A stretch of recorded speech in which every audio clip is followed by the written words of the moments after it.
ሙሽራዬ ሙሽራ ኮደበ በተለቆ አባባ እናታችን ደስታ እንደተነጠቀ ያንቺም ደስታ ይነጠቅ። ቅስሟ እንደተሰበረ ቅስምሽ ይሰበር። ይሄን ቪዲዮን ዘር ሃይማኖት ሳትሉ በፈጣሪ ይዣቻለሁ። ሼር ዱት፣ ኮፒ ሊንክ፣ ሪፖስት አድርጉልኝ።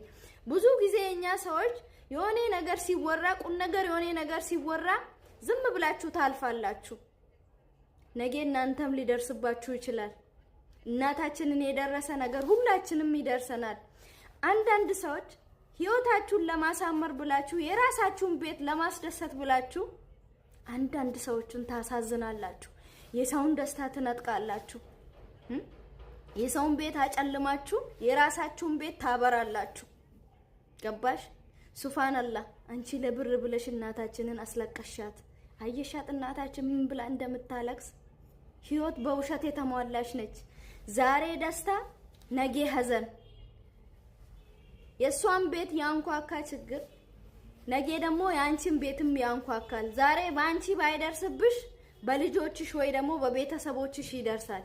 ህይወት እንዳልኩሽ በውሸት የተሟላች ነች። ወላሂ ላዚም አላህ ምስክሬ ነው። ሱብሃንአላህ።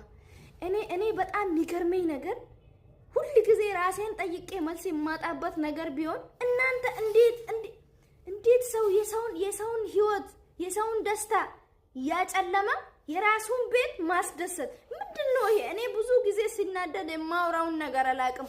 በቃ ግራ ይገባኛል። ወላሂ ላዚም ከትናንት ጀምሮ የእናታችንን ቪዲዮ ማየት ከጀመርኩ በኋላ ራሴን ጠላው። ኧረ ተው እናንተ፣ ስለ ልጅ እኮ በጣም ኢኮኖሚ ከብደው። አንቺ ልጆችሽን ጥሩ አልጋ ላይ እያስተኛሽ ጥሩ ምግብ እያበላሽ የሌላው ልጅ ደግሞ ታስገድላላችሁ። ለምን? ልጅ እኮ ልጅ ነው። እናት እኮ እናት ነች። እናትዮ አሁን ምን አይነት መስዋዕት ከፍላ ምን አይነት መከራና ስቃይ አይታ ልጇን ስደት እንዳሰደደች ታውቃላችሁ። ግን እናንተ ደላላዎች የተባላችሁ ታውቃላችሁ። ግን እናንተ ግን ምን አይነት አውሬ ናችሁ? ግን ሰው ናችሁ ወይስ አውሬ ናችሁ? እናንተ ምን አይነት ሰዎች ናችሁ? አላህችሁን ፍሩ። እንደዚህ አይነት ነገር የምታደርጉ ሰዎች የምትወዱትን ነገር አታችሁ አላህ ሱብሃነሁ ወተዓላ አልጋ ላይ ያስቀራችሁ። እድሜያችሁ ሙሉ ህይወታችሁ በሐዘን ይሟላ። እኔ ምንም ነገር አልልም እናቴ፣ እኔን ምንም ላረግልሽ አልችልም።